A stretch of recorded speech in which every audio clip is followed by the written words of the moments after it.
Salut à tous, c'est Joe, j'espère que vous allez bien. On se retrouve pour une petite vidéo tuto. Alors, petite entre guillemets parce qu'elle va être quand même assez costaud. On va voir ensemble comment on pourrait déplacer nos stop loss. C'est quelque chose qui n'est pas facile à mettre en place, mais on va essayer de voir ça ensemble. Comme ça, j'espère à la fin de cette vidéo, vous saurez le faire. On va pas perdre plus de temps que ça, on va se retrouver sur TradingView. Je vous montre un petit peu les choses qu'on va apprendre et ensuite, on se lance dans le vif du sujet. C'est parti.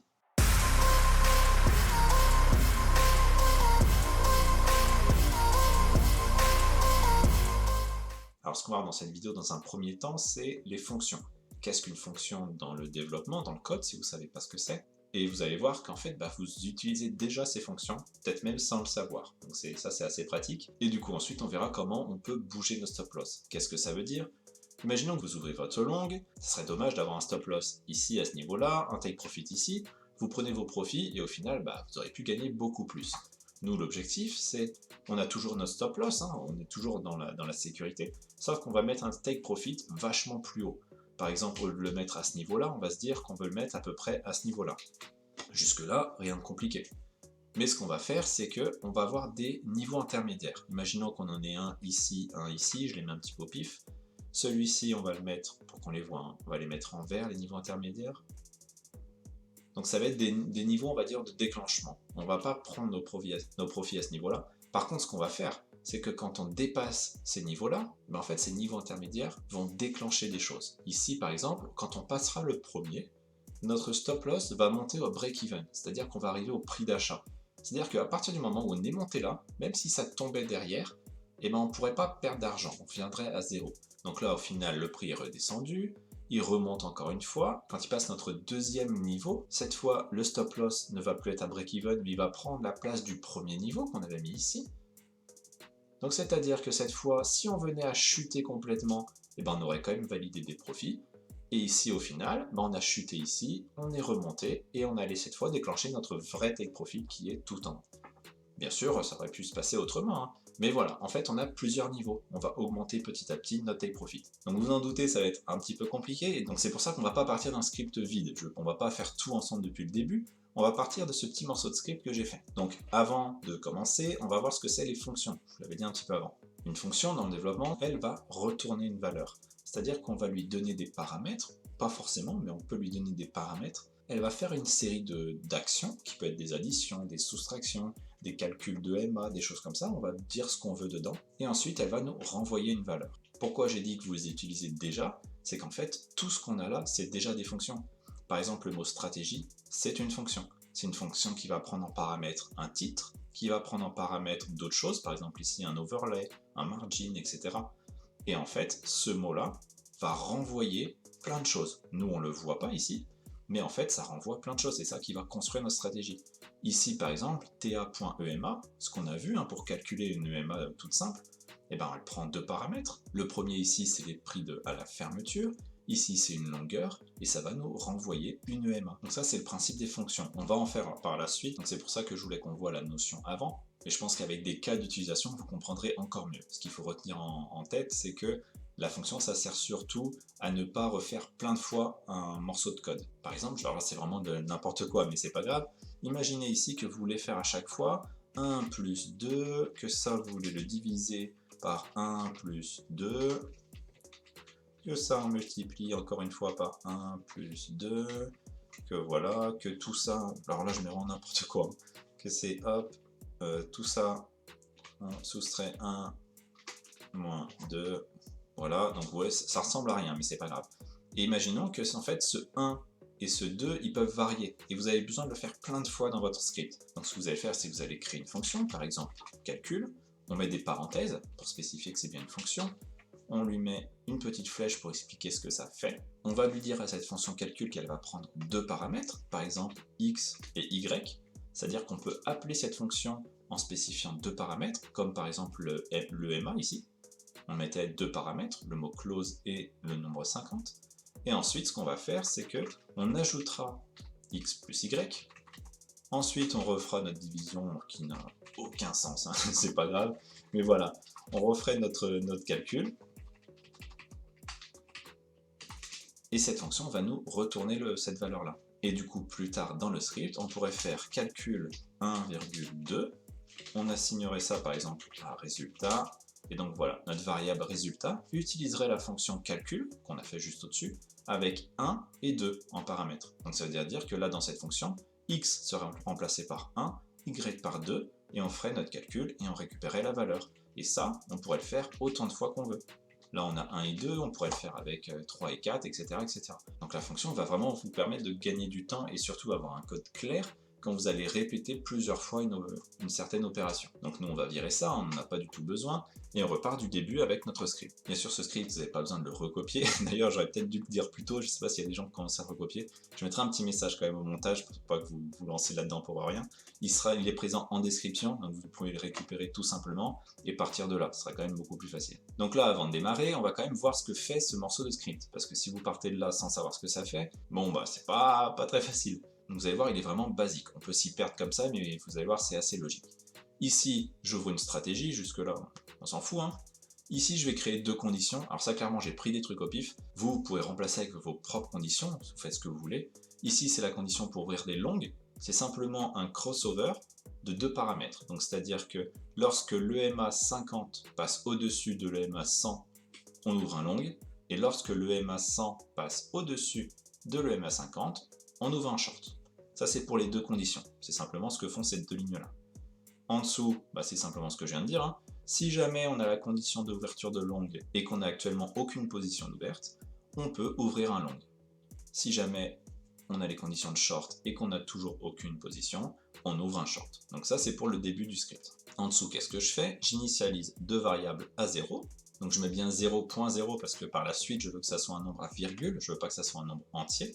Donc je le spécifie dès l'initialisation. Ensuite, le if position supérieure à 0, c'est-à-dire que si on a une position d'ouverte qui est positive, c'est-à-dire que si on a un long en cours et pas un short, on va aller calculer notre stop loss et notre take profit. Donc ici, on voit que c'est du 3%. Pourquoi j'ai utilisé deux points égales? Alors là, c'est une notion un petit peu avancée aussi. C'est parce qu'il y a ce qu'on appelle différents scopes dans le développement. C'est-à-dire que cette variable-là, elle est globale. C'est-à-dire qu'elle peut être atteinte dans tout le script. Si j'avais créé une variable ici, je vous dis un truc tout bête, par exemple, je dis mon stop loss égale 5. Voilà. Si je prends cette variable et que je la mets ici, normalement, il devrait me gueuler dessus. Il devrait me dire que mon stop loss, bah, il la connaît pas. Voilà. Pourquoi? Parce qu'elle a été créée à l'intérieur d'une condition. Donc, c'est-à-dire que cette variable-là peut être utilisée uniquement dans ce if. Pour éviter ça, ce qu'on fait, c'est qu'on crée d'abord une variable globale, donc c'est-à-dire qu'on ne la crée pas dans un if, elle est dans le script, elle pourra être utilisée partout, mais pour aller modifier cette variable globale, il faut utiliser le deux points égal. Si j'avais mis uniquement un égal et que je sauvegarde, il va me mettre normalement un petit message, ah oui forcément j'ai oublié de renommer ma petite variable à la fin, il devrait me dire attention tu as un problème de scope. Et là effectivement il me dit que stop loss, elle existe dans le scope parent, donc c'est-à-dire qu'elle n'est pas ici mais elle existe aussi au-dessus, et il nous demande d'utiliser le deux points égal. Donc c'est ce qu'on fait, on met notre deux points égal, et cette fois, ce stop loss là est en fait cette variable là, et on va lui attribuer une valeur. D'ailleurs je viens de voir que là il me manque un petit stop loss, on va le rajouter, tac. Donc vous ce que vous avez à retenir c'est que simplement j'ai utilisé un deux points égal pour pouvoir utiliser cette variable globale. Voilà, prenez pas trop la tête, il n'y a pas besoin. Donc ici ce qu'on a fait c'est qu'on met un stop loss et un take profit si jamais c'est un long, et si c'est un short, c'est exactement la même chose, sauf que j'ai dû inverser les signes forcément, parce que du coup c'est pas les mêmes valeurs. Et une fois qu'on a calculé notre stop loss et notre take profit, on met notre stratégie de sortie, c'est-à-dire à quel moment on va sortir notre position. Donc voilà, c'est simplement ça que fait le script. On a une condition pour ouvrir des longues et des shorts, on ouvre ensuite nos shorts et nos longues en fonction de nos conditions, ensuite on calcule notre stop loss et notre take profit, et on les met en place avec la stratégie de sortie. Nous maintenant notre objectif, ça va être de mettre en place ce petit stop loss qui va monter petit à petit à chaque fois qu'on va passer des paliers. Donc pour ça, la première chose qu'on va faire, c'est qu'on va définir ces paliers. On va se mettre à ce niveau-là, et on va créer du coup nos valeurs. Je vais mettre un premier stop loss qui est à 3%, c'est ce que j'avais mis ici. Alors c'est un peu énorme quand même, hein. On va le baisser, je vais mettre un stop loss à 1%. On va mettre notre premier palier, je vais l'appeler TP1, à 1% aussi. Notre deuxième palier, je vais l'appeler TP2, on va le mettre à 3%. Et le dernier palier, TP3, on va le mettre à 5%. Donc ce que ça veut dire, si on reprend un peu le schéma que vous avez vu la dernière fois, on achèterait un endroit, à peu près ici, on aurait un stop loss à 1%, un premier palier à 1%, Si on le passe, ça nous fait monter à break-even. Et notre deuxième palier, cette fois à 3%, c'était le TP2. Et la prise finale est à 5%. Forcément, ça, c'est absolument pas 1, 3 et 5, hein, j'ai mis des valeurs au pif, mais c'est pour que vous puissiez comprendre le fonctionnement des 4 variables. Donc on a ici nos 2 paliers intermédiaires, notre stop loss et notre take profit final. Là maintenant, on va aller créer notre première fonction. Cette première fonction va nous servir à calculer le profit actuel. Effectivement, on va avoir besoin de savoir où on en est actuellement pour pouvoir bouger notre stop loss. On a besoin de savoir que notre profit actuel a dépassé les 1% pour passer notre stop loss à break-even. Et ensuite, on va avoir besoin de savoir que notre profit actuel a dépassé les 3% pour pouvoir déplacer cette fois notre stop loss au premier palier, etc. Donc pour ça, on va aller créer une fonction qu'on va appeler par exemple profit actuel. On met nos parenthèses, comme vous l'avez vu, et on met notre égale flèche, et on va faire notre fonction en dessous. Notre fonction ne va pas prendre de paramètres, parce qu'on n'a pas besoin tout simplement de données en plus. On va se baser sur le prix d'ouverture, qu'on connaît déjà, et le prix actuel. Ça va être les deux choses importantes. Et pour ça, on n'a pas besoin de paramètres pour le calculer. Donc on peut laisser nos parenthèses vides. Dans notre profit actuel, on va avoir deux cas. Soit on est en long, soit on est en short. Donc pour ça, on ne va pas se prendre la tête. On va prendre notre if qu'on avait en bas, qui traitait les deux cas. On le recopie ici, et on n'oublie pas une chose très importante, on va déplacer tout ça. Donc vous sélectionnez tout, et vous appuyez une fois sur Tab. Ça va avancer le bloc. Pourquoi j'avance ça? C'est pour dire que tout ça appartient bien à la fonction profit actuel. Donc ici on a deux cas, on va vider l'intérieur. D'ailleurs on peut enlever ce if là, je vais l'enlever un peu plus bas parce que j'ai pas d'autres else ensuite. Et on sauvegarde. Il risque de nous gueuler un peu dessus, voilà, parce que forcément on n'a absolument rien dedans. Et ça c'est pas grave. Donc là on a notre fonction qui va faire quelque chose si on est dans un long et quelque chose d'autre si on est dans un short. Notre but c'est de savoir combien de pourcentage on a gagné ou perdu si on est dans un long ou dans un short. Donc pour savoir ça, c'est pas très compliqué, on va faire un produit en croix basique. Par exemple, vous allez voir, hein, si je veux mettre ici, on a le prix à laquelle on a ouvert notre position, on va l'appeler X, qui est égal à 100%, jusque la basique. Et nous, on veut savoir le prix actuel, qui représente Y, et ben ça représente combien? On fait simplement le produit en croix, c'est-à-dire Y fois 100 divisé par X. C'est tout con. Donc ce qu'on fait, c'est qu'on revient ici, on ouvre une première parenthèse, où on va faire notre Y fois 100. Donc là, on a une petite subtilité pour notre Y. En fait, il n'y a pas réellement de prix actuel. Ce qu'on va faire, c'est qu'on va utiliser le height, c'est-à-dire le plus haut qu'on a eu sur notre bougie. Pourquoi le plus haut? Parce qu'en fait, c'est ça qui va nous permettre de savoir si on dépasse un palier ou pas. Vu qu'on est dans un long, ce qui nous intéresse, c'est jusqu'où on est allé sur la bougie actuelle. Et si on est dans un short, ça serait jusqu'où on est allé en bas sur la bougie actuelle. Donc en fait, le height, c'est vraiment jusqu'où on est allé sur la bougie actuelle. Et c'est ça qui nous intéresse. Donc on fait notre height, qui est notre Y, fois 100, le tout divisé par le prix d'achat. Le prix d'achat, on l'a un peu plus bas, on l'avait déjà vu, c'est le average price. Et on le copie ici. Alors ça, par contre, ça va nous donner le pourcentage final, c'est-à-dire que, par exemple, si on avait ouvert notre position à un prix de 100 €, qu'actuellement on est à 110, ben, il faut bien comprendre que en faisant ce calcul-là, on va obtenir le chiffre 110. On va dire qu'on est à 110% de la position initiale. Nous, c'est pas ce qu'on veut. Nous, on veut savoir de combien on a augmenté. Donc ça veut dire qu'on va y soustraire le chiffre 100. Et ça va nous permettre de trouver, d'ailleurs on va mettre une petite parenthèse, on n'en a pas besoin normalement, mais on la met quand même pour que ce soit plus propre. On va faire la même chose pour les shorts, sauf qu'il y aura une petite différence. On copie ça ici. Pour les shorts, on n'utilise pas le height, mais le low, parce qu'on veut essayer d'aller le plus bas possible. Et si on laisse ça comme ça, toujours essayer de se représenter un cas facile, et ça permet de trouver les erreurs d'inattention. Ici, imaginons que le low c'est 90, alors on a toujours ouvert notre position à 100. Imaginons que maintenant c'est 90, ça fait 90 fois 100 divisé par 100, donc on est bien à 90, et si on fait 90 moins 100, on va se retrouver avec moins 10, alors qu'on est censé être sur un profit. Donc on se rend compte que le moins 100, il y a un petit problème. Et effectivement, vu qu'on est en train de shorter, dès qu'on a un pourcent négatif, c'est en fait un profit. Donc ce qu'on fait, c'est qu'on va soustraire le calcul à la valeur 100. Et donc on a bien 10% de profit. Donc ça, c'est la fonction qui nous permet de savoir le profit actuel. Si je venais créer la variable profit et que je disais égal profit actuel parenthèse, eh bien ce profit prendrait le pourcentage actuel en fonction de si on a fait un long ou un short, on saurait combien on a fait de profit. Là maintenant, on va avoir besoin d'une deuxième fonction. Cette fonction-là, elle va nous permettre de savoir à quelle étape on est. Qu'est-ce que j'entends par étape? C'est-à-dire avec nos précédents paliers, est-ce qu'on vient d'ouvrir notre position? Est-ce qu'on vient de passer le premier palier? C'est-à-dire qu'on aurait notre stop loss à 0?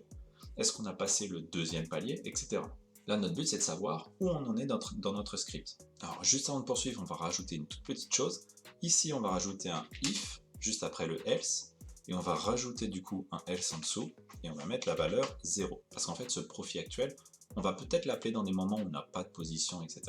Et je veux pas qu'il y ait d'erreur ou de problème de calcul. Donc ce que je fais, c'est que si jamais on a une position longue, on fait notre calcul. Si c'est un short, on fait notre calcul. Et par contre, s'il n'y avait rien du tout, on renvoie quand même la valeur 0. On ne va pas renvoyer vide. Donc maintenant, on peut passer à la suite et on va créer notre fonction. Par exemple, étape actuelle, comme je vous l'avais dit. On met nos parenthèses et on ouvre notre début de fonction. Ici, on va créer notre variable qu'on va appeler par exemple étape et on va l'initialiser du coup à 0. Au début, on est à l'étape 0. Maintenant, on va aller lister tous les cas possibles. Le premier cas, c'est est-ce qu'on a une position ouverte. Donc si on n'en a pas, on met bien la valeur 0. Donc on reprend notre position size et on lui dit si position size est égal à 0, alors étape, tu vaux 0. Pourquoi je respécifie ça? C'est que si derrière on modifie la valeur étape, je veux bien que quand on repasse à 0 position ouverte, on récupère bien la valeur 0. Sinon on aurait un problème. Du coup là je ressaute quelques lignes et on a une deuxième condition. Dans quel cas on va passer à l'étape 1. L'étape 1 c'est tout simplement déjà si on est à l'étape 0, donc si étape égale 0, ah oui, petit rappel, le égal c'est pour faire une comparaison. Si je mettais simplement un égal, c'est pour attribuer une valeur. Là, c'est pas ce que je veux faire. Donc si on est à l'étape 0 et que notre position n'est pas égale à 0, donc je reprends la même chose, sauf qu'au lieu de mettre égal, je mets point d'exclamation égal, je vous mets un petit rappel sur les différents symboles qui permettent de comparer, au cas où. On met tout ça entre parenthèses, c'est plus propre. Et du coup, dans ce cas-là, on passe à l'étape 1. Donc l'étape 0, c'est qu'on n'a aucune position ouverte. L'étape 1, c'est qu'on a ouvert une position, que ce soit un long ou un short. Ensuite, pour l'étape 2, on remet notre if. Ici, on veut qu'on soit à l'étape 1 et qu'on ait passé notre premier palier qu'on a spécifié en TP1. Pour ça, on va simplement mettre notre appel à la fonction, profit actuel. Un peu manger le P là, je sais pas comment j'ai fait ça. Donc du coup, si on est à l'étape 1 et que le profit actuel est supérieur à notre première étape, ici c'est le TP1, on met bien notre parenthèse, alors on dit que l'étape c'est la numéro 2. Donc ici on reprend vite fait, s'il n'y a pas de position, on est à l'étape 0, s'il y a une position et qu'on est à l'étape 0, on passe à la 1, si on est à la 1 et que le profit actuel est bien supérieur à 3%, à 1%, pardon, alors on passe à l'étape 2. Et enfin, on va même pouvoir copier ça. Si l'étape est la numéro 2 et que le profit actuel est supérieur au palier numéro 2, alors on est à l'étape 3. Et ensuite, on va simplement écrire le mot étape pour dire qu'on renvoie la valeur étape. On sauvegarde un coup, on voit si on a une petite erreur. Effectivement, il y en a une 49. Ah oui, il manque un if. Alors je ne sais pas quand est-ce que j'ai perdu ce if, mais peu importe. On sauvegarde et normalement, voilà, on est bon. Donc là, on peut identifier le profit actuel, on peut identifier le palier actuel, l'étape actuelle. Donc on a déjà avancé dans notre fonction. Donc maintenant, ce qu'on va faire, c'est qu'on va faire une fonction pour calculer le stop loss. Alors pourquoi je fais des fonctions à chaque fois? C'est que je risque de le faire à plusieurs reprises. Vu que j'ai plusieurs paliers, je vais vouloir calculer mon stop loss à plusieurs reprises. Donc je préfère le faire dans une fonction, et ce sera beaucoup plus simple ensuite pour faire uniquement un appel, et pas plein de calculs à chaque fois. Donc on va appeler par exemple notre fonction getStopLoss. On va lui mettre un paramètre cette fois, parce qu'on va devoir lui donner une valeur. Qu'est-ce que je pense faire avec cette fonction? C'est simplement lui donner un pourcentage. Par exemple, là, on va lui donner 3%. Et lui, ce qu'il va nous renvoyer, c'est 3% du prix d'ouverture, en gros. On met notre petite flèche et on n'oublie pas notre table. Ici, toujours deux cas de figure. On va reprendre ça. Si on est dans un cas de longue, on va renvoyer une certaine valeur. D'ailleurs, je vais enlever ça, qu'on voit bien que ça va remplir. Si on est dans un short, on envoie une autre valeur, et sinon on renvoie 0. Alors dans ce cas-là, on va peut-être pas renvoyer 0. Ce qu'on va faire, c'est qu'on va renvoyer le prix d'ouverture. Pourquoi je mets ça? C'est que si jamais on venait à mettre un bot derrière cette fonction, imaginons qu'il y a un souci dans le calcul du stop loss, ce que je préfère faire, c'est me dire, en fait, je coupe la position tout de suite. Et au pire, il n'y aura pas de problème. Ce qu'on va faire, c'est qu'on aura juste perdu les frais d'ouverture de position, etc. Alors que si je renvoyais 0, ça voudrait dire qu'on mettait un stop loss à 0. Et là, dans ce cas-là, imaginons par exemple le Luna dernièrement, vous voulez faire un trade en vous disant je mets 2% de stop loss, il y a un bug, je ne sais pas pourquoi votre stop loss ne se fixe pas, si vous mettez 0, ah bah là vous perdez tout, hein, parce qu'il est vraiment descendu à 0. Donc je préfère mettre le prix d'ouverture, s'il y a un problème, et ben on perd juste les frais, hein, c'est mieux que tout perdre.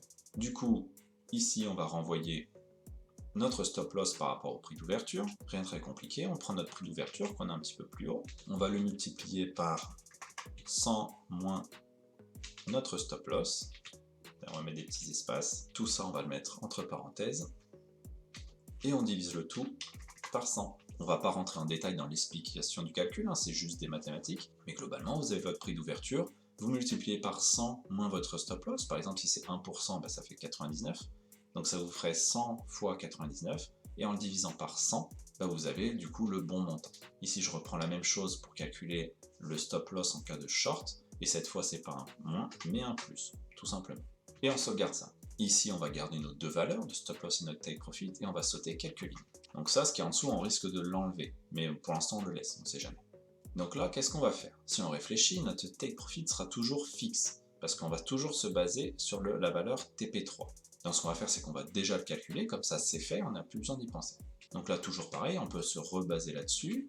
Donc là, je ne le mets pas dans une fonction, parce que je vais le faire qu'une seule fois. Ça, on va le remettre au début, et on va dire simplement, alors on va mettre notre take profit ici, on n'oublie pas le 2 points égal, hein, pour bien aller affecter cette valeur-là.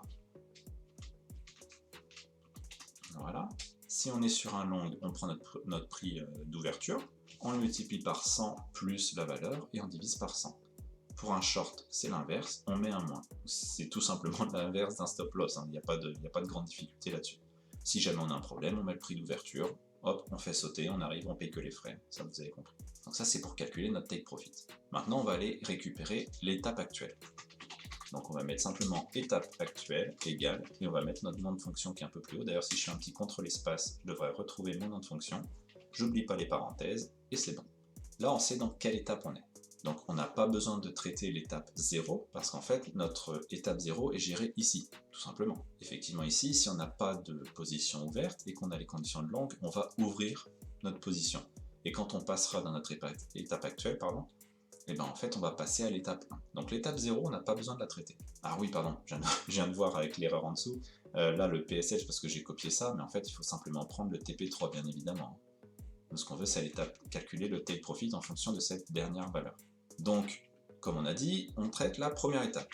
If, étape, on fait contrôle espace, égale 1.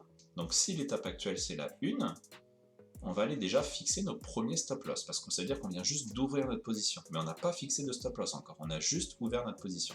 Donc on prend notre stop loss, on va lui attribuer la valeur qu'on va obtenir grâce à la fonction getStopLoss. Quelle valeur on va utiliser? C'est tout simplement celle qu'on a fixée au tout début dans notre variable SL. Voilà, donc stop loss va obtenir le prix de sortie avec, du coup, 1% de perte. Et ici, qu'est-ce qu'on va faire? On va simplement mettre notre stratégie de sortie. Donc on peut reprendre ce qu'on a à la fin.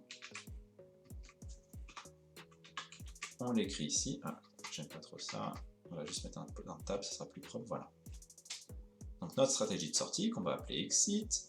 En stop, on met notre stop loss. Jusque-là, pas de souci. Et en take profit, le take profit qu'on a calculé avant. Jusque-là, tout va bien. Maintenant, on va traiter le deuxième cas. Si l'étape actuelle, c'est la numéro 2, on recalcule notre stop loss. Sauf que cette fois, si vous en rappelez, l'étape 2, c'est-à-dire qu'on a passé le premier palier, le TP1. On va le retracer rapidement pour pouvoir s'y retrouver. On avait à peu près 3 lignes comme ça. Hop. Donc là, au moment de l'achat, on passe à l'étape 1. Avant, on était en étape 0. Quand on passe cette ligne-là, on passe à l'étape 2. Donc à l'étape 2, le but, c'est de remonter le stop loss à break-even. Pour ça, rien de plus simple. Dans notre get stop loss, on va mettre la valeur de 0. En réalité, c'est pas 100% du break-even parce qu'il y a quand même les frais d'ouverture de transaction. Ça serait un peu trop compliqué d'aller estimer les frais d'une plateforme, etc. Donc là, nous, on part sur 0. En gros, on perdrait pas grand-chose, on va dire. Une fois qu'on a ça, qu'est-ce qu'on fait? Exactement la même chose. On a notre stratégie de sortie, exit, avec un stop loss et un take profit. Sauf que cette valeur-là va bouger en fonction de l'étape dans laquelle on est. Dernière étape, l'étape numéro 3. Qu'est-ce qu'on fait? Exactement la même chose, Sauf que cette fois, la valeur qu'on va mettre ici, si on reprend notre cas un peu plus haut, l'étape numéro 3, c'est quand le prix a passé ce deuxième palier, on voudrait déplacer notre stop loss au niveau du TP1. Donc vous l'avez deviné, notre stop loss sera simplement le TP1, sans le chapeau. On sauvegarde, et donc cette fois, notre valeur a bien pris le stop loss du TP1. On va aller supprimer tout ce qu'on avait avant, on va baisser ça, on va aller supprimer tous les indicateurs qu'on a, paf, voilà. Et on va aller ajouter au graphique, du coup, notre petit calcul ici. Et on va voir ce que ça donne. Donc une fois qu'on a fini, on retourne sur le graphique, et là malheureusement on voit qu'on a du exit de partout, donc c'est quand même assez dur de s'y retrouver. Ça a l'air de fonctionner parce que par exemple ici on a ouvert le short, le exit semble être au break-even, ici on a ouvert le long, j'ai l'impression qu'on est sorti au bout de 1% de perte, mais on va quand même aller renommer ces exits. Donc on retourne dans notre code, le exit ici c'est pas un titre, ça faut faire attention, si vous mettez votre souris dessus c'est un ID. Donc en fait, ici on va toujours laisser exit, ça nous permet de dire que ce changement de stop loss ou de take profit va être effectué sur la même sortie qu'on avait avant. C'est un peu pour aller écraser la sortie d'avant. Si on changeait ici, en fait ça ne marcherait pas comme il faut. Donc pour aller changer ça, il faut aller mettre un commentaire. Donc ça c'est la variable comment. On ouvre nos guillemets et ici on va dire qu'on est sorti soit à cause du stop loss, soit à cause du take profit numéro 3. Dans le cas ici, on est à l'étape 2. Cette fois, on est sorti soit à break-even, soit toujours au profit numéro 3. Et enfin, la dernière étape, on est sorti soit au take profit 1, soit au take profit numéro 3. J'enlève un peu l'espace ici et je vais sauvegarder. On retourne sur notre graphique et là, qu'est-ce qu'on voit? On voit que du coup, ça a été renommé. Par exemple, ici, on prend notre petite règle, on a ouvert notre short, on est allé passer les 1%, on est allé jusqu'ici. Donc vu qu'on a passé les 1%, on a déplacé notre stop loss qui a été à peu près à 1% de perte, on l'a amené à break-even. Effectivement, ça s'est remonté ensuite, donc on est allé sortir de la transaction à break-even. Ensuite, si on se place ici au long, lui je sens qu'il y a un petit souci. On est monté à 1%, on a déplacé notre stop loss à break-even, on a continué, etc. On allait dépasser les 3%, et donc on aurait dû déplacer notre take profit à 1%, sauf que là on voit qu'on est sorti à -1. Donc ça c'est très simple, c'est que si on va aller voir notre calcul, effectivement ici notre take profit a la même valeur que le stop loss.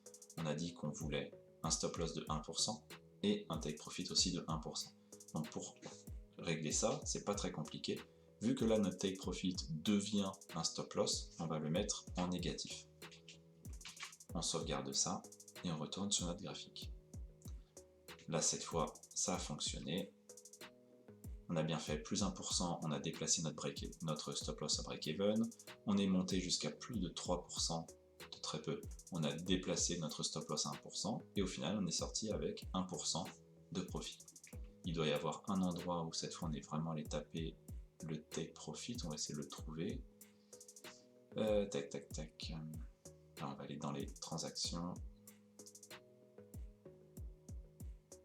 Donc ici, on voit ici qu'on a une transaction à 5%. On va aller cliquer dessus. Effectivement, sur cette transaction, on avait ouvert notre short ici. Et au final, on est allé taper les 1%, donc on a déplacé notre stop loss à break-even. Quand on est descendu, on allait taper les 3%, on a redéplacé notre stop loss à 1%. Ici, on était remonté jusqu'à 1,88, donc il aurait fallu que ça remonte jusqu'à 1% pour aller taper le stop loss, c'est pas le cas. On est descendu et on a récupéré les 5% de profit. Donc voilà un peu comment on a réussi à mettre en place tout ce code. Donc bien sûr, tout ça, je vous copie, je vous le mettrai en description, pour que vous puissiez partir de là si vous en avez besoin. Mais là, on a réussi du coup à avoir des stop loss qui se déplacent, ce qui est quand même super. Pour ça, on a vu comment on faisait les fonctions. Ici, on a par exemple 3 fonctions. On a vu ce fonctionnement d'étape là que je vous remontre ici, qui nous permet de savoir où on en est dans notre take profit et nos stop loss. Et enfin, en fonction de ces étapes-là, on a pu modifier notre stratégie de sortie en se basant à chaque fois sur le même ID. Du coup, c'est tout pour cette vidéo, on va pas aller plus loin que ça, c'est déjà pas mal. J'espère que vous avez plu, j'espère que vous en ferez bon usage. Moi, je vous souhaite une très bonne journée, bonne chance dans votre aventure crypto, et à bientôt. Ciao. Way back a year ago.